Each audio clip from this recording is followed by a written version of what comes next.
This is Motorola Moto G32, and today I will show how you can set up parental controls on this device. So to start, you will need to launch Settings. Onwards, enter the Passwords and Accounts category and remove any Google accounts you might have. Once there are no Google accounts left, enter the Google category, then go for the parental controls, Get Started, Child or Teen, Next.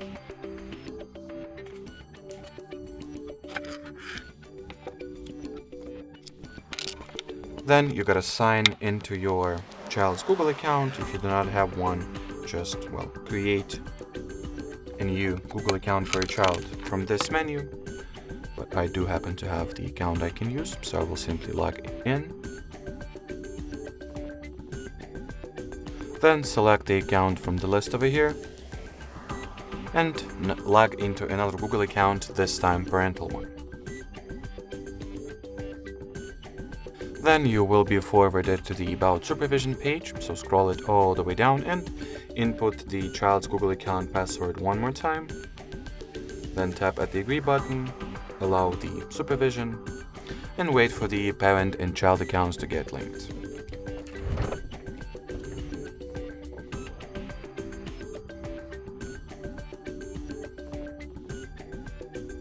Then hit the Next button, and all the steps we have onwards we can just skip. There is no need to stop our attention on them since they do not do much to begin with.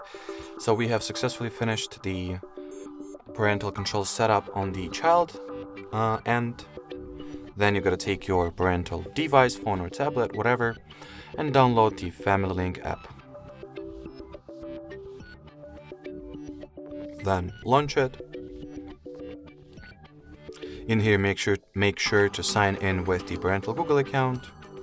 And here is the list of controls you can manage. You can also monitor your child's location and see the child's device usage highlights.